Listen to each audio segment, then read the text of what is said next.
Olá, pessoal, sejam bem-vindos a mais um episódio de Implantes Você Pode. Uma ótima noite para você que nos assiste aqui na TV Mais Brasil, a TV da região metropolitana de Jundiaí. Os nossos encontros são às sextas-feiras, às 19 horas, e todo episódio tem reprise aos finais de semana, em horário alternativo. Vocês já me conhecem, eu sou a doutora Fernanda Cotrim, RT da Implantes Day Jundiaí. Estamos hoje iniciando o mês de novembro. Novembro Azul, um mês muito importante aí na conscientização na saúde do homem, e um mês também muito importante para nós, onde a gente vai comemorar um ano da nossa unidade aqui de Jundiaí. Uma cidade maravilhosa que nos acolheu muito bem, que já temos muitas histórias maravilhosas para contar, muitos sonhos realizados, e eu tenho certeza que é o início, só o início, apenas de uma história maravilhosa, muito grande aí que vem pela frente. Aproveitando então esse mês de comemoração, eu trouxe hoje uma convidada muito especial que vocês já conhecem, doutora Cláudia Borges, minha colega de profissão, minha parceira de trabalho e minha amiga pessoal. Doutora Cláudia, seja muito bem-vinda. Muito obrigada, doutora. Mais uma vez, estou super feliz por estar aqui com você hoje. E vamos lá! Vamos. Assunto não nos falta! Exato! Hoje a gente vai falar um pouquinho, vamos falar de dois assuntos hoje. A gente vai iniciar falando sobre biossegurança. Biossegurança, pra gente, é corriqueiro, rotineiro, de extrema importância no dia a dia da clínica, né? E imagino que seja dúvidas de muitos pacientes, às vezes, que nos questionam no próprio dia a dia, nos atendimentos, e talvez fique um pouco ali deixado de lado, mas de extrema importância. Então, se alguém tem dúvida sobre isso, esperamos sanar todas essas dúvidas hoje, falando sobre biossegurança. Biossegurança, doutora Cláudia. E aí? Isso aí. Não, é algo fundamental. Falou em clínica odontológica, biossegurança na cabeça, né? E isso porque muitas vezes o paciente ele chega na clínica, ele vê o todo em funcionamento, né? Mas como você disse, né? Alguns pacientes têm dúvidas, outros nem imaginam o processo todo que existe por trás, né? São os bastidores para que a gente entregue realmente segurança. Então, o próprio nome já diz, né? Biossegurança é uma segurança biológica não só para o paciente, como para os nossos doutores, para os acompanhantes dos pacientes. Então, para todo o sistema que circula dentro de uma clínica, né? Então, é esse método que a gente tem que ter, esse controle, né? Que tem que ser seguido, deve ser seguido. Exatamente. Muitas vezes, aliás, fiscalizado aí por órgãos como uma norma, né? São normas, né? Pela vigilância sanitária, isso é exigido. E nós seguimos à risca, né? À risca. E é muito importante a gente falar isso, não só porque é fiscalizado, obviamente, mas isso como segurança para o nosso paciente, para os acompanhantes e para o próprio corpo clínico, né? Para quem trabalha diretamente com saliva, muitas vezes ali com um pouquinho de sangue. Isso. A importância, então, de ter uma biossegurança adequada, né? Adequada, é isso mesmo.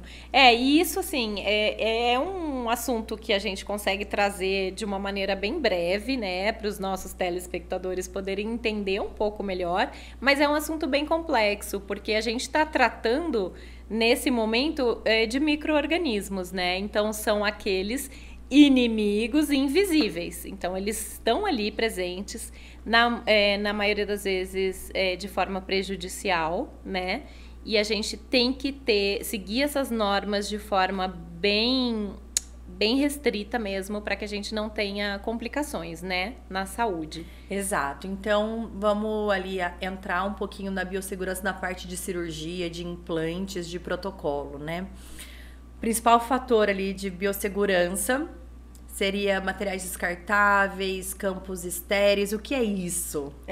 Perfeito. Então, assim, falando no ato cirúrgico em si, vamos falar então luva cirúrgica, né? Luva estéril. O que é uma luva estéril? Ela é diferente de uma luva de procedimento comum, né? A luva de procedimento comum, ela tá lá dentro de uma caixinha, né? Com a tampinha aberta, a gente tem livre acesso a ela. Assim, da mesma forma que temos livre acesso, o ar por si só, né, muitas vezes com as bactérias que estão circulando, que são normal e nem todas são nocivas, também estão ali. Então, a gente usa uma luva de procedimento comum para procedimentos comuns, né? Procedimentos não invasivos, seja uma restauração, seja a troca de algum componente de implante. Agora, quando a gente fala em ato cirúrgico, onde vai existir o processo anestésico no paciente, a abertura de uma gengiva, um acesso ósseo, né? A gente precisa, sim, ter esse campo todo estéril ao redor. Então, começa pelas luvas, né? Onde o cirurgião que vai estar operando e até mesmo a auxiliar que vai estar manipulando boca do paciente, todos os instrumentais que são necessários. É interessante falar sobre a luva, né, doutora, que a luva, ela é comprada à parte, né? A gente adquire o par, não, diferente da luva de procedimento, que a gente compra uma caixinha, que é uma luva descontaminada, porém ela realmente pode ter acesso ali aos micro-organismos do meio, né? Vamos lá, poluição, pó, poeira, qualquer coisa nesse sentido, fica embora mais exposta, né? Fica mais exposta, embora ela precisa ser também armazenada de uma forma que evite adequada, todos esses agentes, né? Mas a luva de procedimento, ela é vendida apenas o parzinho, separado numa embalagem, né? Totalmente estéril. Totalmente estéril. E quando a gente fala de um material estéril, a gente tá falando estéril, livre de qualquer tipo de micro-organismo. Zero. Não. Zero. Nem o bonzinho. Nem o bonzinho tá lá, exatamente. É isento de qualquer micro-organismo, né? Então, por isso, se preconiza o uso dessa luva para a segurança total do paciente. Acho que quanto mais profundo o acesso, quanto maior o campo ali que a gente precisa mexer, mais se faz importante ali o uso desses instrumentos, materiais estéreis, esses materiais e controlados. De segurança. Isso, sem dúvida. Né? E aí isso se abrange a todo o resto, né? Então a gente falou da luva, aí vem o equipamento de proteção do operador, né? No caso, o cirurgião dentista, o implantodontista que está ali para fazer o procedimento cirúrgico. Ele também, não só a luva, aí começa o gorro, a máscara, o campo, né, estéreo de proteção, que é o avental, o esterilizado, também isento, estéreo, é totalmente isento de qualquer micro-organismo. É engraçado a gente falar da esterilização, a partir do momento que a gente abre a embalagem, ele já entrou em contato com o meio, né? Com o meio ambiente mesmo, com o ar. Então, é importante eu sempre converso com os meus pacientes sobre isso, que às vezes a gente demora um pouquinho de 10 a 5 minutos para montar o campo cirúrgico, porque a gente só abre, a gente só contamina com o ar esses materiais, esses instrumentos, quando o paciente está apto para a cirurgia. Isso. Não adianta a gente abrir, deixar lá montadinho e esperar 20, 30, 40 minutos, ir no banheiro, não, né? Não. Então, essa abertura, né, é feita exatamente no momento em que a gente vai iniciar o procedimento cirúrgico. Isso. Todo mundo paramentado, máscara, gorro, óculos de proteção. Perfeito. O paciente vem também com um campo, né? E é muito interessante falar sobre isso, porque a roupa do paciente não é estéril. Isso. O rosto, a pele, né? A gente somos aí um nicho de bactérias, sejam boas. Temos as nossas que são residentes, né? Sejam boas, sejam ruins. Principalmente assim, de roupa, na questão até de quantas vezes foi usada, passou atrás de um carro que acelerou e soltou aquela fumaça, aquela contaminação. Então, tudo a gente trata como se tudo fosse realmente contaminado, porque é.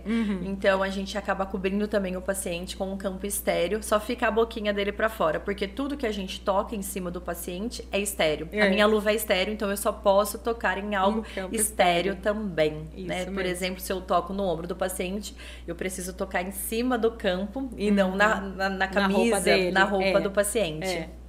Porque a partir desse momento, se você tocar fora de um campo que está estéreo, a tua luva, que era estéreo, deixou de ser, né? Ela já está contaminada naquele momento, né? Contaminou mais, porque abriu, tá no ar já, aí você tocou na roupa do paciente, já queimou, a gente Exato, fala. Isso que eu te falo, eu tava com essa palavra, queimou o campo. Queimou o campo, Queimou o campo, significa agora que ele não tá mais apropriado para uso. Exato. E algumas vezes até acontece, né, no procedimento cirúrgico, eu acho que eu tô acelerando aqui um pouquinho, mas eu vou dar um exemplo, daqui a pouco a gente volta. Principalmente de sugador. O sugador também, ele é descartável e estéreo. Sim, embalado individualmente. Embalado individual para ser aberto apenas no momento cirúrgico. Isso. E às vezes acidentes acontecem no sentido do sugador cair no chão. Acabou, queimou o campo, é tudo removível, jogado no lixo. E precisa pegar outro. Ser trocado, exato. E aí, agora entra um outro detalhe importantíssimo. Jogado no lixo. E aí, esse lixo é o lixo infectante, é o lixo comum, né? Então, todo o material que foi usado num procedimento cirúrgico, a gente tem o descarte, né? Para um lixo contaminado. Inclusive, muda a cor da embalagem do saco, exato. né? Então, lixos contaminados, material infectante que a gente chama, né? O saquinho é branco. O lixo comum, descartável comum, ali é o preto. Porque a biossegurança é importante até na coleta, né? A gente tá protegendo também. Olha que o legal. O meio ambiente vai se expandindo tanto, né? Vai crescendo. A gente está protegendo o meio ambiente, a gente está protegendo os funcionários que fazem essa coleta para saber que aquele é um lixo de risco, né? De contaminantes. A gente está protegendo também qualquer pessoa que possa passar na rua e tá com aquele lixinho, mexer. No lixo. Então, realmente, o lixo infectante realmente é da cor branca. Então, todo lixo dentro da clínica odontológica de cor branca, ele é identificado sempre com uma marcação de lixo infectante e ele é descartado por uma empresa específica de lixo infectante. Ele não vai junto com o lixo comum de prefeitura, né? Exatamente. Ele tem que ser descartado separadamente como lixo hospitalar. Perfeito, é isso mesmo. Tem essa coleta diferenciada, né? E o descarte apropriado. Então, também a gente protege a nossa natureza aí, além de todos os outros fatores. Isso.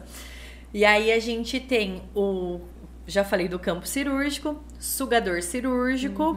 Tudo que a gente põe cirúrgico no final automaticamente se remete a estéreo, né? Tudo que a gente fala, é sugador cirúrgico, porque tem o sugador de procedimentos comuns, igual a luva de procedimentos comuns. Existe o sugador comum, que ele só é descontaminado, mas não necessariamente estéreo, até porque nós não somos estéreis, né? Exato. Então, sugador estéreo, todas as barreiras. Quando a gente vai puxar lá o refletor, a luz, né? A gente, não tô enxergando aqui. Puxa a luz lá pra gente enxergar. Tem uma barreira estéreo também com campo estéreo. A mesa, quando a gente monta os instrumentais, essa mesa também precisa ser esterilizada. Não a mesa, né? Porque a mesa também é difícil de... Não existe esterilização. Mas é colocado um campo estéreo pra gente poder colocar esses instrumentais que aí passam pelo processo de autoclavagem. Isso, perfeito, E aí, não só a autoclavagem, né, que ela acontece dentro de um equipamento específico, que é uma autoclave, né, não sei se todo mundo aí tem conhecimento, mas é um material que funciona sob pressão, água destilada, né, e aí dentro desse processo, com uma temperatura adequada, existe todo a esterilização dos materiais, né?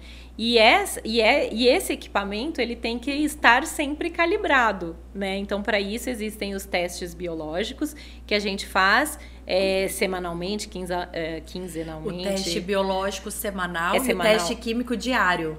Isso. Então, perfeito. E aí, a gente tem, né, dentro da equipe toda, a pessoa que é responsável por esse controle, né? Por ter certeza que esse equipamento está funcionando. Né? Que realmente ele está esterilizando os materiais. Porque né? a função de esterilizar, vamos supor aqui que a gente abriu uma pinça, colocou na minha boca, então esse instrumental ele é lavado com detergente enzimático, com água, com sabão, ele é secado, embalado, vai para a autoclave com pressão e temperaturas altíssimas para que haja a morte real, a esterilização, para que não sobre nenhum tipo de micro-organismo e esse material está 100% descontaminado, 100% mesmo estéreo, para que seja usado em outras pessoas.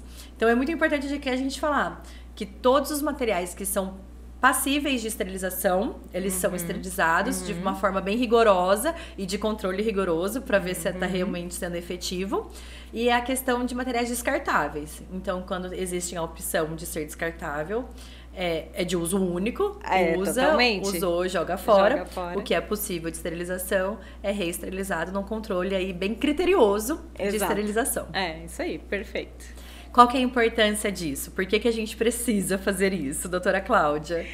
A verdade é justamente isso, é a segurança, né, do paciente para que a gente evite processos infecciosos, né? Então, a gente tratando aí de um procedimento cirúrgico, tudo que se puder fazer para evitar que o paciente entre num processo infeccioso pós-operatório, né, é feito. Então, parte-se desse princípio dos materiais totalmente estéreis, né? Claro que existem outros fatores agregados à saúde do paciente, aos hábitos e maus hábitos que a gente vai falar, né, num outro momento, mas basicamente isso, né? Evitar as contaminações cruzadas, né? Que ele venha ter uma complicação cirúrgica pós-operatória e chata. Contaminação cruzada, legal. Eu gosto muito desse assunto também. Contaminação cruzada também é um assunto amplo. A contaminação cruzada a gente pode até não falar de micro-organismos no sentido de infecção, mas provavelmente sim também, mas eu como profissional contaminar o meu paciente e o contrário também. Do paciente contaminar o profissional executante, né? De ter troca ali de sangue, de saliva, de fluidos corporais que pode causar algum dano, algum malefício ali ou para o profissional ou para o paciente, né? Então é importante a proteção para os dois lados, tanto numa infecção pós-operatória de agentes aí do ar, de contaminação de outros pacientes, contaminação cruzada também de paciente com paciente. Um exemplo que eu dei ele da pinça, se eu usar a pinça em mim, sem esterilizar e usar em você, você pode ter uma contaminação vinda de mim. Exato. Então, contaminação cruzada de profissional com paciente e de paciente com paciente. A gente tem também as nossas auxiliares, né, na proteção delas também, para evitar a contaminação cruzada dos dois lados também.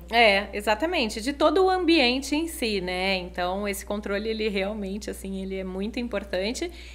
Na nossa rotina, ele já é muito natural, acontece muito naturalmente isso, né? Quem tá na área aí já há um tempo.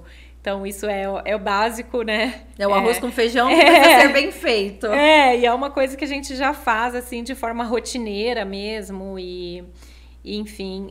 Até quando a gente vai montar a mesa clínica, a gente só monta a mesa clínica paramentado. A gente não pode falar em cima do campo cirúrgico, né? Sempre já com máscara, com gorro, com óculos e com luva. Isso, perfeito. A própria montagem, o início. Existe, obviamente, ali um roteiro, né? Um padrão a ser seguido para que se evite o máximo aí qualquer tipo de contaminação. Então, falar em cima, né? Se uma auxiliar entra dentro da sala, ela precisa estar paramentada, com máscara, com gorro, porque os instrumentais já foram abertos, então eles já estão sujeitos à contaminação. Isso. Então, uma vez expostos, o cuidado aumenta ainda mais. E aí, tempo cirúrgico também, né? Quanto mais tempo ali o paciente tá com uma incisão aberta, quanto mais tempo aquele instrumental tá em cima da bancada cirúrgica, mais tempo, mais possibilidades há de acontecer. Maior a exposição, né? Maior o risco de contaminação. De contaminar, exatamente. Então, isso foi uma atenção bem, bem relevante, que é o caso de entrar, por exemplo, uma auxiliar em sala e a gente já está com tudo montado, que ela tenha o cuidado, né, de estar com máscara para falar e falar próximo à mesa cirúrgica, porque, por exemplo, no caso de uma gotícula de saliva dela que saia, né, que é normal, a gente está falando, acaba às vezes escapando, a gente pode transmitir, né, fazer uma contaminação cruzada por uma gotícula de saliva. Então, isso no momento do atendimento, tanto do paciente para o dentista, do dentista para o paciente, de uma auxiliar que entrou em sala e acabou falando em cima da mesa. E dentro disso, através de uma gotícula de saliva, se transmitem algumas coisas muito sérias, como, por exemplo, uma hepatite, né?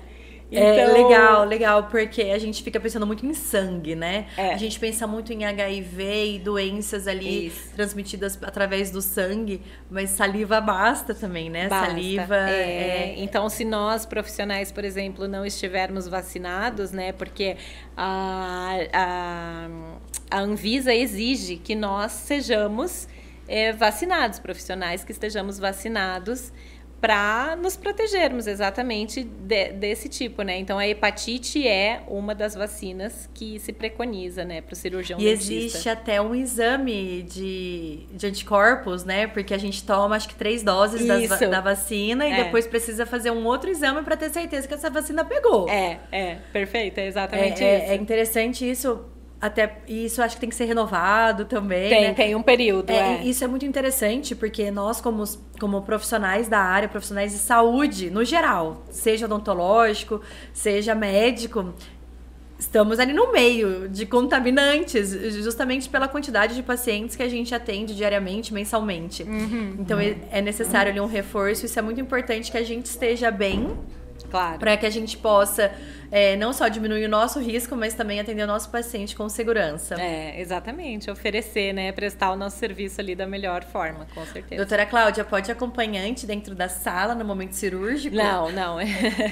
Não pode, justamente que a gente preconiza, né, essa segurança máxima. Então, assim, claro, a gente não tem como paramentar o acompanhante inteiro, né? A não ser que o paciente seja alguém que não tenha controle por si próprio, né? Às vezes a gente pega alguns casos, um paciente que tem um mal de Parkinson ou que tem alguma demência, alguma coisa que ele seja dependente daquele cuidador, que às vezes ele até pode nos ajudar, né, no controle do paciente. Aí são casos extremos, né? São as exceções. São as exceções. No geral, tô com medo, meu marido pode? Não pode. Eu sempre explico 1 a 1 e eu imagino às vezes que os acompanhantes dos pacientes ficam mais preocupados, mais ansiosos do que os próprios pacientes. Esperar é muito complicado. É muito ruim. Muitos pacientes querem ali estar junto com o paciente na sala cirúrgica, mas não, né? Como a gente, né, aí puxando assim para nossa clínica, né, para nossa rotina, como a gente tem esse atendimento muito humanizado, esse cuidado, né, com as pessoas em si, então a gente gosta sempre de ir lá correndo dar uma notícia, olha, tá tudo bem, tá tudo tranquilo, pode ficar tranquilo, né, a tua esposa ou a tua filha, o teu marido tá bem, tá tudo certo, já deu certo, é só esperar mais um pouquinho. A gente geralmente manda recado, né? Avisa lá do seu João que Dona Maria tá acabando. Isso! Mas não, quando a gente explica, a grande maioria dos pacientes entendem, né? E também tem a ver com... Aí isso foge um pouquinho da biossegurança, mas acompanhante não pode por conta da biossegurança, porque o acompanhante também é um agente ali contaminante. Né? Então não pode. Mas além disso, eu já tive ali alguns casos, não em procedimento cirúrgico, mas às vezes numa anestesia, numa restauração, que o acompanhante dá trabalho. Sim! O acompanhante desmaia, o acompanhante passa mal. E aí a gente tem que deixar o nosso paciente, né? E acudir o acompanhante. Essa daí acontece mesmo, não é brincadeira, né? Realmente acontece. Mas é um outro ponto ali que quando a gente tá num procedimento cirúrgico, a atenção é 100% do paciente que tá sob nossos cuidados. Com certeza. Isso é indiscutível, né? Agora, falando de outros procedimentos mais simples, ainda assim tem acompanhantes que dão trabalho, né? Hoje, inclusive, eu tive uma situação muito engraçada que eu fiz a prova de uma prótese, né? De uma protocolo numa paciente, e aí o acompanhante, irmão dela, super parceiro, ele esteve junto com ela em todas as consultas e tal, só que ele fica lá fora. Aí a hora que eu coloco o dente, eu posso correr na porta, chamar ele, vem ver. Aí ele vem, aí ele olha, nossa, ficou lindo, tá muito legal. Vai tirar agora? Eu falei, já vou tirar, né? Preciso tirar. Então eu vou embora que eu não consigo ver. E ele vai embora, ele não quer ver. Legal porque que ele sabe. Ele sabe. Legal que ele sabe e não pede. É engraçado, às vezes, quando você, não, eu vou. E não sabe o que vai esperar. Gente, às vezes... E eu falo, às vezes, até pra criança, né? A criança não tá nem ligando pra anestesia, tá de boa, tranquilinha. A hora que o pai, e por ser menor de idade, geralmente tem acompanhante, né? É a hora que...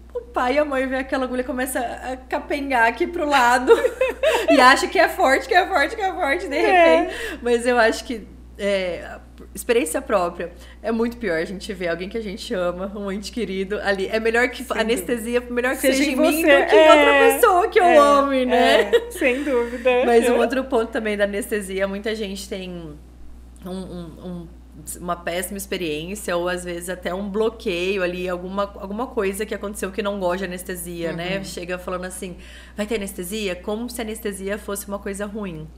A anestesia é a nossa melhor amiga de todas. Nossa. Minha melhor amiga como profissional, melhor amiga dos pacientes também. A anestesia veio aí para revolucionar a odontologia. É muito triste, não sei se alguém já viu algum dente sendo extraído sem anestesia. Nossa. Alguns pacientes já passaram por experiência, né? Por anestesia não ter pego, enfim. É terrível, né? Então, a gente precisa mudar aí um pouquinho dessas crenças de que a anestesia é ruim. Não, a anestesia é a melhor coisa aí já inventada nos últimos tempos para que a gente possa fazer uma odontologia, uma medicina aí bem humanizada, sem que seja uma parte de uma sem tortura, tão traumática, traumatizante, dolorido, né? Então, para você que tem medo de anestesia, tira esse medo. Anestesia é realmente a nossa melhor amiga, uma picadinha, um pouquinho ardidinho, mas é muito simples, é muito rápido para que a gente possa fazer um procedimento da melhor forma possível, muito tranquilo, com tempo muito mais confortável, né? Porque às vezes o paciente ele pede para evitar a anestesia, ele fala, não, doutora, eu aguento, né? Ou vamos tentar sem. Claro, a gente respeita, entende, né? E respeita aquele momento, se argumenta de uma forma ou de outra, e aí alguns pacientes cedem aos nossos argumentos, outros são irredutíveis. Não, eu quero sem anestesia porque eu aguento, porque eu já sei, porque eu já fiz. E às vezes o que sente durante o procedimento é pior. Muito pior, né? Muito pior do que aquela picadinha, aquela ardidinha ali de segundos, e aí estabilizou, acabou, e aí você relaxa. A gente consegue trabalhar muito melhor, né? Acaba muitas vezes entregando um resultado muito mais efetivo, mais rápido, né? Uma sessão sem anestesia, ela pode durar 1 hora. Uma sessão com anestesia, 20 minutos. Exatamente. Né? Então, é isso. Os prós e os contras. Quem tem medo, para pensar. Para pensar. Bom, voltando para a biossegurança, então... um outro ponto que acho que não entra muito na biossegurança, mas faz parte de um pós-operatório melhor, mais confortável e com risco mais baixo de infecção, é a profilaxia antibiótica, né? Isso, primeiro ponto, uma anamnese bem feita, uma anamnese bem... A gente já falou sobre anamnese aqui, então aquela ficha, aquele histórico de saúde, né? Aquele histórico do que já passou, do que já tomou, alergias, problemas de saúde. A gente sabendo disso tudo, aí a gente, geralmente para procedimentos invasivos, a gente receita ali um antibiótico adequado para cada tipo de paciente, numa dosagem adequada também. Profilático. O que é o profilático, né? O paciente não tem uma infecção ativa naquele momento, porém a gente vai fazer um procedimento que dá abertura para micro-organismos residentes e até oportunistas. Perfeito, né? Residentes e oportunistas. Então a gente já tá ali com uma dose de antibiótico para que, caso isso aconteça, o antibiótico também já consiga cortar e a gente não tenha nenhuma infecção pós-operatória aí de uma gravidade um pouco mais severa, né? Excelente. Não, fundamental e assim, faz totalmente parte do protocolo, né? É isso aí. Pensou em cirurgia, profilaxia antibiótica e não tem conversa. Tem que fazer porque a gente sabe que é um sistema de segurança totalmente eficiente, né? Totalmente eficiente. E todo esse processo, tanto da profilaxia antibiótica, quanto da biossegurança rigorosa mesmo, real, porque eu tenho ali a impressão de que muitos dentistas conhecem, sabem o que deve ser feito e às vezes economizam, talvez no grau cirúrgico, reutiliza alguma coisa. Enfim, por vários tipos de fatores ali não seguem a risca, mas a importância de ser seguido realmente a risca é importante, é fiscalizado porque deve e precisa ser feito, né? E aí a gente tem um resultado aí fantástico, porque eu sinceramente não me lembro na minha carreira de ter tido nenhum problema de infecção pós-operatória, graças a Deus, justamente porque a gente segue à risca todos esses passos. É isso aí. Eu também não lembro de ter tido, assim, nenhuma complicação séria, não, por ter negligenciado algo que é nossa obrigação. Eu vejo, assim, é um ato de responsabilidade.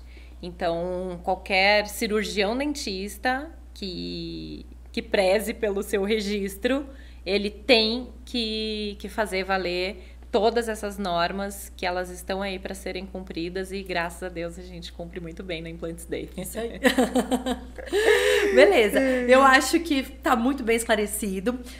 Acredito que tenha esclarecido aí qualquer dúvida que vocês tenham. Qualquer coisa, a gente vai abrir uma caixinha amanhã. Se surgiu alguma dúvida, se ficou alguma coisa que a gente não falou, podem perguntar, né? A gente vai responder. Estamos aqui para sempre esclarecer, para passar informação, para passar tranquilidade e para te lembrar sempre que implantes você pode. A gente vai entrar agora num breve comercial. Daqui a pouco a gente volta com outro assunto.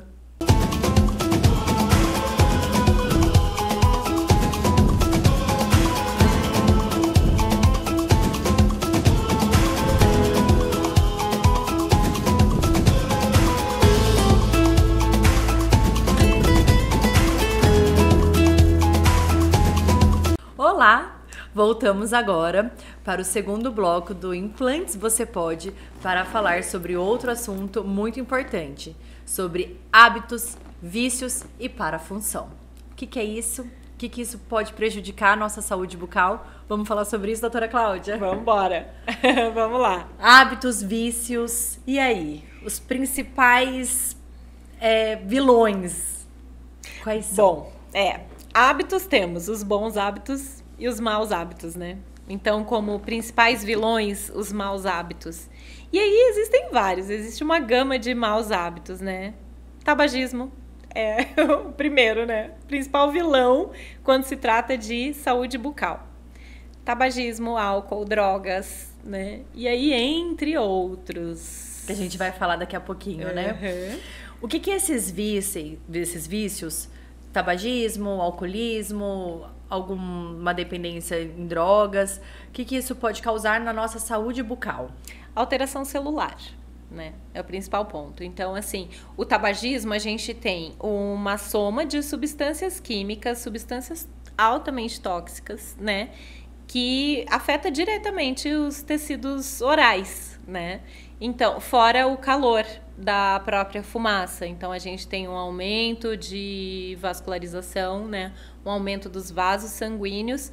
Junto com as substâncias tóxicas, a gente pode ter aí uma alteração celular bem grave, né? Aí também vamos mais além, falando de garganta, esôfago, pulmões, traqueia, todas as estruturas respiratórias, né? Então, o hábito do tabagismo, ele começa pela boca, mas ele se expande para todo o nosso sistema, E até de envelhecimento, né? A gente sabe que uma pessoa fumante tem ali aquele código de barras, aquelas marcas de pele, de tecido externo, aquela aparência mais envelhecida. A voz começa a ter uma alteração de cordas vocais, né?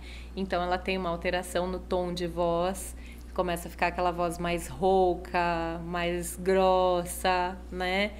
Eu tive uma paciente já, a doutora Cláudia, e ela...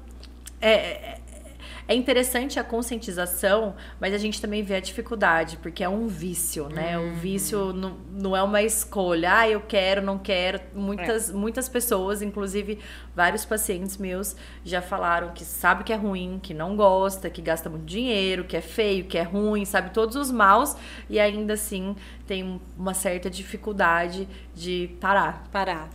Uma dessas pacientes... Ela, inclusive, tinha o dedo laranja. Nossa, de tanto que fumava, a fumaça ali, e a própria substâncias ali tingiu o dedo dela.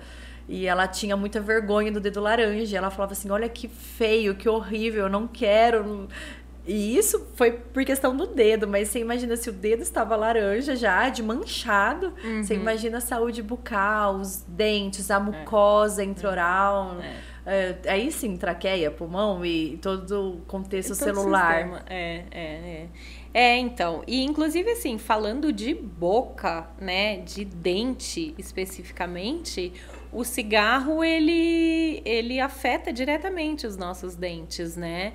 Então, como?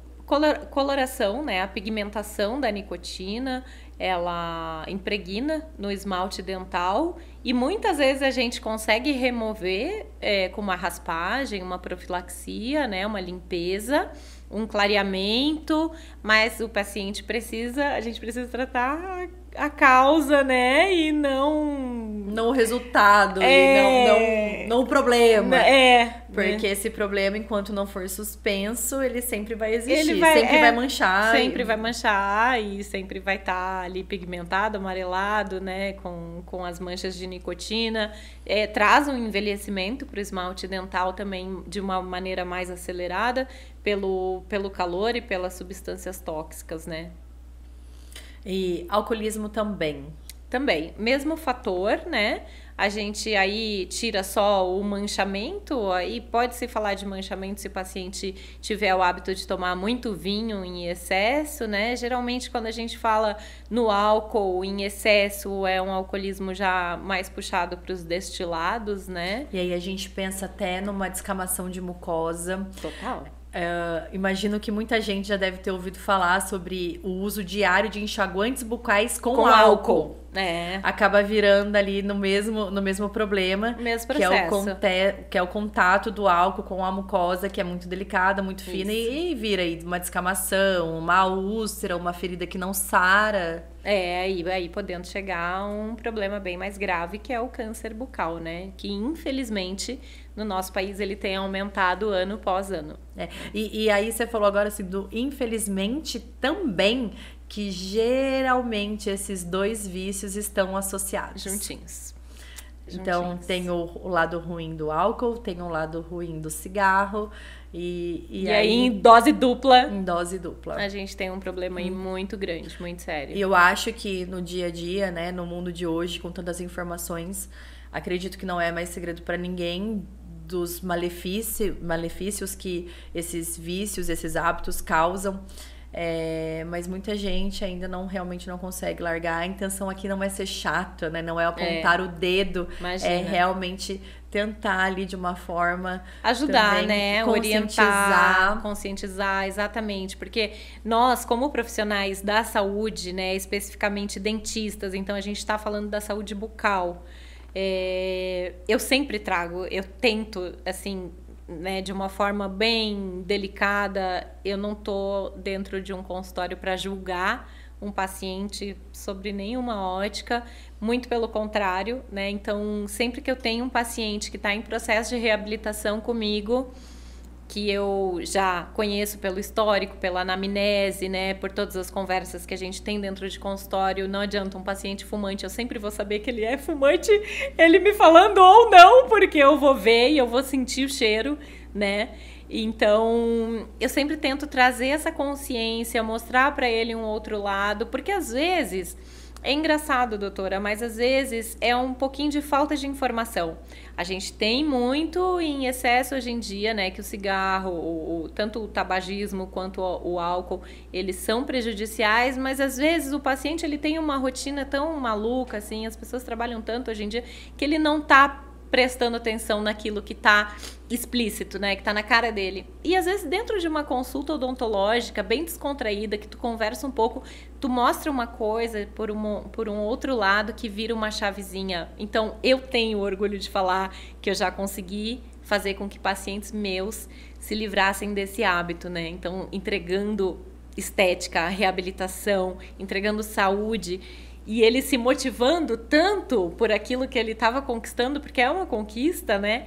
E aí olhar para o cigarro e falar, nossa, não serve mais para mim. Né? É o início de uma mudança de vida. Com certeza. A gente fala de realizar sonhos e agora a gente está conseguindo aprofundar um pouquinho mais isso, porque o sonho não é só ter um dente bonito. Uhum. Não, é legal ter um sorriso bonito, mas é poder mastigar bem, não ter dor, é poder estar saudável, ter a consciência de que tá tudo bem, ter a confiança de conseguir conversar com alguém próximo, sem ter vergonha, sem ter qualquer tipo de constrangimento. Essa semana também tivemos uma paciente, eu fiquei muito orgulhosa, porque os pacientes têm desejos e eles muitas vezes falam isso pra gente, eles nos contam. E a maioria ali fala o que quer e fala que vai buscar, e às vezes a gente não fica sabendo o resultado. Porém, dessa paciente, eu mesma fiz a avaliação dela, e ela falou assim, olha, eu não tenho dinheiro, mas eu fiz as minhas contas aqui, eu gasto R$400 com cigarro mensal. Então, eu sei que isso pesa no meu orçamento. Eu quero fazer os dentes... Ai, arrepiei. Eu quero fazer os dentes porque é o meu sonho, porque eu preciso, porque é saúde. Só que eu não posso fumar e fazer os dentes. Primeiro, porque senão eu vou jogar meu dinheiro fora. Segundo, porque eu não tenho dinheiro. Então, ou é um, ou é outro. Ela falou assim, o momento que eu tomar essa decisão, acabou. E acho que ela demorou um pouquinho ali pra voltar, umas 2 semanas. E eu atendi ela essa semana. E aí eu só perguntei despretensiosa. E aí? Parou de fumar? Tá parando? Como é que tá? Não, doutora, eu parei de fumar a partir do momento que eu assinei o contrato. Uau. O dinheiro que eu gastava com o cigarro, agora eu estou pagando o meu tratamento dentário, porque eu sei que vai acabar também, né? São algumas parcelas ali, é o investimento de um sonho. Vai acabar assim que eu tiver com o meu sorriso bonito. Eu não sou fumante, eu vou viajar, eu vou pra praia, eu vou comprar uma roupa nova. Que ela percebeu o tanto que o vício que ela tinha fazia mal, tanto pra boca, pro dente, pra saúde, né? No geral, tanto pro financeiro, pro bolso. E ela fez uma troca sensacional. Eu fico arrepiada porque eu fiquei tão orgulhosa. Nossa, que história porque ela linda. falou isso olhando assim no meu olho mesmo. E não é que eu não botei fé, não é isso, mas foi o que a gente acabou de falar. A gente não tá ali pra julgar, a gente não tá ali pra cobrar. A gente tá ali pra conscientizar, pra passar informação, pra orientar. Mas a decisão tem que vir de dentro. Eu posso ser a pessoa mais chata do mundo falando para, e às vezes nem funciona. Mas foi muito bonito porque veio realmente dela e foi fantástico. E ela realmente parou de fumar e ela tinha até me contado, acho que já fazia 36 dias. Eu falei, nossa, é fantástico. Nossa, é uma vitória, né? Porque tem que ter realmente uma determinação, força de vontade, né? O paciente tem que querer, como você disse, não adianta a gente ficar ali, eu posso abrir todos os artigos científicos e mostrar. Você pode ser a chata, né? Aí eu me torno chata, o paciente sabe, putz, eu vou ter que passar com aquela doutora hoje, que sabe que vai ficar falando pra eu parar de fumar. Não, não é esse o objetivo, a gente não tem essa abordagem, né? Muito pelo contrário, é tentar entender e ajudar mesmo, e só, e respeitando o campo do paciente, né? A posição dele, as decisões dele, né? Pois é, porque agora até falando um pouquinho do vício em cigarro, é um dos principais fatores para a perda de implante. Nossa. A gente tem, graças a Deus, pouquíssimas perdas de implante. E, infelizmente, eu tenho bastante pacientes fumantes. Então, essa taxa ainda, proporcionalmente, até que é muito baixa. Porém, todos os pacientes que perdem implantes geralmente são fumantes. Não, assim, graças a Deus, na nossa prática clínica mesmo, né, na Implants Day, o índice ele é muito pequeno, muito pequeno. Talvez porque a gente oriente muito o paciente, converse com ele, que pelo menos ali no pós-operatório, né, a gente tem aí um prazo determinado, pós-cirúrgico, que é o ideal que ele fixe em fumar, ou que ele, dos 20 cigarros que ele fume diariamente, ele fume um. O que diminui já ajuda. Tudo que diminui já ajuda. Então, a gente busca trazer muito essa orientação, né? Reforça essas orientações, esses cuidados. Então, talvez por isso os nossos índices sejam muito baixos. Mas, assim, pesquisas revelam que é um risco aumentado. Sem dúvida. Eu sempre falo para meus pacientes fumantes, né? Falo, a intenção não é ser chata, a intenção não é dar lição de moral, todo mundo sabe aqui, se tiver alguma dúvida, estou à disposição. Mas assim, já está partindo de um risco aumentado. O paciente não fumante está aqui, você já está saindo daqui. Tudo bem, assim, compreende, né? Aí é uma decisão que a gente realmente tem que jogar. Sim, que é de cada um, né? E aí o paciente, né, assume o próprio risco. É isso mesmo. Que mais? De hábitos, vícios? Temos várias coisas, assim. Roer unha. Isso eu ia falar agora. É um hábito extremamente comum, né? Infelizmente, assim... Muito associado à ansiedade também. Muito, com certeza. E ele traz um prejuízo dental. Aí falando de estrutura de dente mesmo... Muito absurdo. E é engraçado que quando eu pego um paciente, eu percebo que ele tem o hábito, claro, que quando eu vejo o desgaste dental, né, muitas vezes eu já consigo identificar, eu falei, isso aqui é desgaste por onicofagia, né, que é o nome que se dá ao hábito de roer unhas. Então eu percebo aí, automaticamente eu já olho para as mãos. Exato. Né? Você viu que tem alguma coisa errada ali. Tem. Aí você começa a pensar, pode ser por isso, só olhar para a mão. Pronto. Pimba, tá ali, bingo, a resposta, né? E aí você busca saber do paciente, né? Há quanto tempo ele tem esse hábito, quando, em que momento que ele faz. Porque eu conheço pessoas que têm o hábito, mas é em determinados momentos.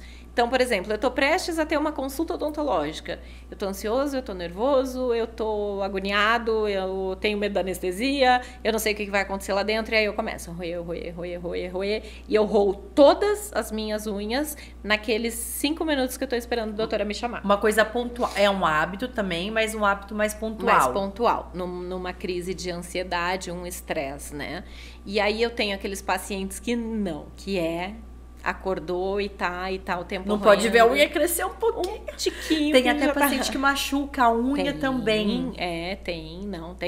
Tem casos aí, níveis bem elevados, bem sérios. E isso também, aí sérios mesmo, no sentido de que a unha é muito contaminada e a gente leva a boca, né? Porta de entrada aí pro nosso organismo, pra gente ter qualquer tipo de infecção, de estômago, às vezes até gengival, qualquer problema. Machucado também por unha, né? Sim. O paciente, ele erra e acaba... Sim, faz uma ulcerando. ferida na gengiva, né? Acaba ulcerando, vira uma afta, de uma afta vira uma úlcera, que é uma afta aumentada e mais infectada, né? E aí ele vem desesperado, nossa, apareceu isso aqui, né? Mas por quê? Como? Onde? É estomacal? Bateu, machucou, tá ansioso, tá em estresse. Aí você vai ver a unha no talinho. Tá no talo, né? E a unha também machuca, a unha chega a ter sangramento, fica Sim, dolorido. dói, né? Quem nunca puxou uma pelinha sabe como que é chato, como que dói. Imagina aquela unha ali cortada. E pra isso também não basta só falar para de roer unha, porque é como se eu tivesse... É um vício. Exato, porque não é a mesma coisa falar não é uma fumante. escolha. Não é uma escolha, né? Não é assim, eu roo porque eu quero. Não, você rói porque é uma válvula de escape, às vezes é um gatilho, às vezes é um controle de ansiedade. Isso. Tem gente que bebe, tem gente que fuma, tem gente que rói a unha. Né? Então ali o ponto principal é buscar o motivo. O gatilho, né? O gatilho. O que te faz... fazer, né, o que te leva ao ato de roer a unha. E depois controlar com o local mesmo, né? Sim. Sei lá, passar um esmalte. Não, antigamente, né? Pimenta. As mães passavam pimenta. Passa pimenta. Passa pimenta. Mas você sabe que existe esmaltes, assim, que tem até um gosto bem amargo, que é ruim, que a hora que coloca na boca, lembra, porque é tão hábito mesmo, isso é um hábito que a gente... O hábito, na verdade, o conceito é que são coisas que a gente faz sem pensar. Sem pensar. Quando viu, já fez. Quando viu, já né? fez. E aí, às vezes, a pessoa não percebe que tá levando, a hora que leva, sente um gosto estranho. E pronto, aí, opa, nossa, que ruim, lembrei, tá bom, não posso. Então, tem vários aí... tem vários caminhos, né? Então, para as mulheres, no caso, colocar uma unha postiça, né, que ela é mais dura e ela evita, então não consegue roer, até porque se roer uma unha postiça pode quebrar um dente, então... Ai, meu Deus! O dentista já pensa no dente, né, claro. Mascar chicletes, né, de preferência sem açúcar. Então, são artimanhas aí que quem realmente quer parar, tá determinado a isso, ele tem alguns caminhos que ele pode adotar para tentar evitar. Principalmente tratar a causa, né? Aí tá a importância... Ai, que legal. A doutora Cláudia, a gente tá falando sobre isso. Que a gente fala dos dentes, de entregar sorrisos. Mas é importante de tratar o paciente como um todo. Isso. O paciente vem com dores físicas, emocionais, sociais. Vem com tudo. Por isso que eu falo, né? O dentista, ele não é só o dentista que cuida do dente. Ele é o dentista que cuida da alma. Muitos dentistas são assim, outros infelizmente não, né? Escolham bem seus dentistas. É tipo, tem uma setinha, né? Então, a gente tem muito esse cuidado, né? É que a gente fala assim, falando para vocês que estão nos assistindo, né? Porque eu e a doutora Fernanda, a gente segue uma linha muito idêntica, né? Que é a linha do lado humanizado, de cuidar do paciente como um todo, né? Então, a gente está ali para tratar de vocês como seres humanos, como nós somos, né? Como nós gostaríamos de ser tratadas, como nós gostaríamos que os nossos pais, nossa família fossem tratados, né?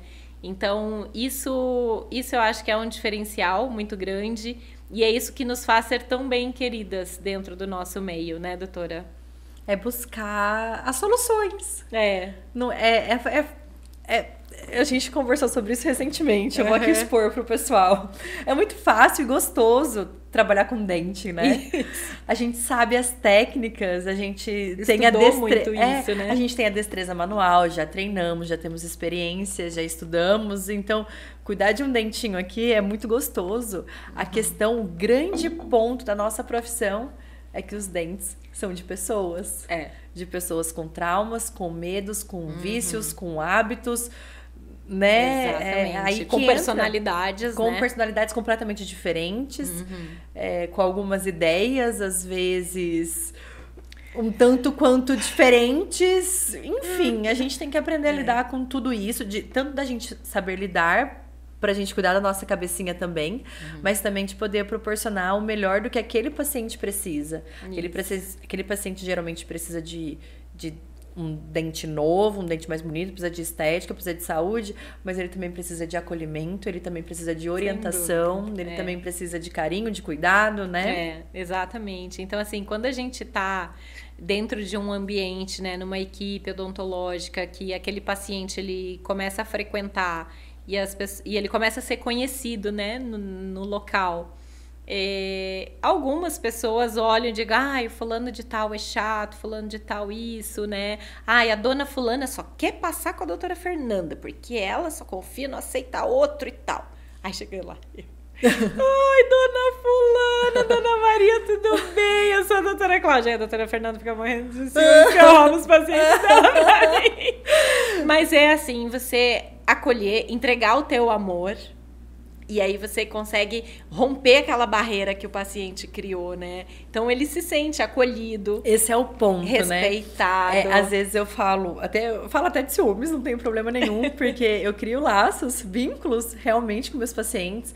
Eu sou muito carinhosa e os pacientes geralmente são muito carinhosos comigo também, então a gente acaba ali estando numa zona muito confortável, é muito gostoso. E meu ciúmes é que eu não quero que o meu paciente passe, um exemplo, no dentista do convênio, passe, às vezes, no SUS, porque eu tenho receio mesmo de como ele vai ser atendido. Como se fosse meu pai mesmo. Pai, deixa que eu te atendo, não vai passar no na mão de outro que eu não conheço. É porque eu não conheço. A partir do momento que eu vi a doutora Cláudia cativando meus pacientes, cuidando com carinho, tendo aquele brilhinho nos olhos, que eu falei assim, nossa senhora, eu tô me vendo ali. Falei, nossa, é uma mistura imensa de orgulho, de confiança, né? Exato, de ufa, não estou sozinha, que bom, e pode ir. Eu até falo assim, meus pacientes mais queridos, o José Roberto Rossi, que era todo meu querido, eu falei, pode ir, vai que tá em boas mãos, né? Então, no sentido de essência, de não basta só tratar de dente, a gente trata de pessoas, e as pessoas vêm com vícios, com hábitos, com manias, e que a gente precisa orientar também. Outros vícios, outros hábitos, caneta. Caneta, nossa, como tem gente que tem mania de morder tampa de caneta. Na própria clínica eu vejo umas canetinhas mordidas e falo, quem que foi? Me dá um nervoso. Olha, só de falar me arrepia.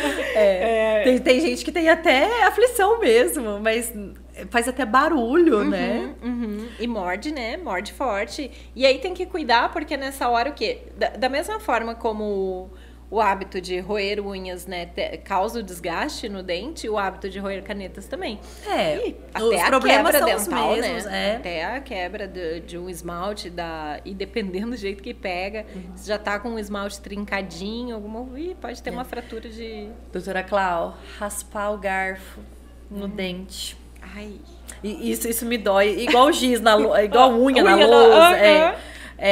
Raspar o garfo no dente, porque Você vai fazer... Ai, arrepiei mesmo. Você vai fazer isso 1000 vezes. Pode ser que não aconteça nada. Uma das vezes pode ser que aconteça alguma coisa. E Pode a hora ser que fatal, acontecer, tipo assim. Prudente, tá? Prudente. E aí, a hora que acontece isso, pode ser que a gente quebre ali um esmalte. Que tudo bem, cabe uma restauração, mas por melhor que seja uma restauração... Não é mais o teu dente, né? Não é mais o dente. Não é mais o dente, Então, O que mais de hábitos? Abrir sachê de ketchup, maionese. Nossa, gente, isso é um vilão tão grande. Por causa da alavanca com a mão.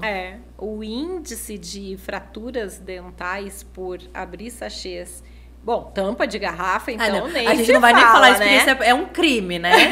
Isso é um crime, a gente não vai falar sobre... Você tá apontando uma arma pro seu próprio dente, né? Tipo... Quem é que abre garrafa de cerveja, de refrigerante? Então, tá cheio ainda, infelizmente, né? Principalmente os mais novos. Ainda que não tem. Talvez a consciência formadinha ali da importância nunca e do prejuízo. E do prejuízo que isso pode causar. Assim, até garrafa de água, às vezes tá lacrada, com muita pressão, vai assim, né? Então, nossa, É o que a gente tá falando. Pode fazer isso 1000 vezes e pode não acontecer nada. Basta uma vez que acontece. Já era. Já era. Já era. Aí, muitas vezes, vai precisar de um tratamento de canal, né? Um tratamento endodôntico ali. Ou, às vezes, fratura de raiz, que aí é só extração. Extrai, aí tem que colocar um implante, né? Falei, estamos aqui para isso, né, doutora Sim, Cláudia? estamos. Mas a gente não quer Quando que isso eu tô em família ou com os amigos, eu digo, não tem dentista de plantão hoje aqui, hein? Bom, estamos aqui para isso, mas não queremos que isso aconteça, não né? Queremos. Então fica a dica. Cuidado com os hábitos, com manias, com vícios. Porque faz mal, né? Faz. Uma hora ou outra, a conta chega. Chega. Você faz, uma hora vai, né? Não adianta. É isso aí. E, doutora Cláudia, eu vi... hoje é aniversário da sua mãe? Hoje é aniversário da minha mãe. Como que sua mãe te chama? Rejane, Dona Rê. Dona Rê. Oi, saudade! Dona Rê tá onde? Tá no Paraná? Não, ela tá em Santa Catarina, em Garapaba. Santa Catarina. Dona Rê, feliz aniversário. Que legal, beijo. Mãe. Eu vi. A hora que eu vi a foto dela hoje, eu falei assim... Nossa, eu te juro, eu achei que você tava fazendo um filtro. Sabe aquele filtro que envelhece? Eu falei assim, eu bati o olho e falei assim, nossa, Clau... E eu não vi o nome, assim, passei rapidinho. Aí eu voltei e falei, não, é a mãe dela. Eu falei, nossa, que parecida. Todo mundo fala, sua cara dela. Doutora Cláudia, mais alguma coisa de vícios, alguma coisa muito... Peraí, aguenta aí, só um minutinho. Bruxismo. Parafunção. Aí tava quase esquecendo, porque o nosso tempo... Vamos falar rapidinho. Tá acabando, né? Então, esse no programa anterior, a gente já deu uma préviazinha. É um programa que é um assunto que eu gostaria de trazer só pra falar sobre isso, né? Pra dar bastante ênfase. Mas, assim, resumindo... o nível de ansiedade da humanidade vem aumentando cada vez mais, né? Não só também os maus hábitos. Então, o consumo de álcool também vem aumentando, porque aumenta a ansiedade, aumenta o consumo de álcool, aumenta o consumo de medicamentos de tarja preta, medicamentos controlados, né? E, infelizmente, tudo isso acaba sendo um disparo, um gatilho enorme para o hábito parafuncional, que é o bruxismo, né? Então, o bruxismo, o disparo, o gatilho dele, vem do sistema nervoso central. Então, o álcool, ele atinge diretamente o sistema nervoso central. O tabagismo, sistema nervoso central. Cafeína em excesso. E aí, você tá lá, se tomou o teu vinhozinho à noite para se sentir mais relaxado depois de um dia difícil, deita, dorme e pá, do nada, teu sistema nervoso central dispara um gatilho para movimentação muscular desequilibrada, né? De uma forma disfuncional, e aí ativa o bruxismo. E o que é o bruxismo? É o movimento inconstante e irregular dos dentes. Então, assim, e tem um contexto enorme que envolve isso, que é a articulação temporomandibular, a musculatura, né, masseter, músculos temporais, que são os músculos, o grupo, né, muscular responsável pela nossa mastigação, pela fala, deglutição. Tá tudo muito envolvido, é um assunto bem complexo, mas é um hábito parafuncional crescente, infelizmente. Parafunção, conceito de parafunção, tudo aquilo que está fora do normal, né? Fora do hábito normal.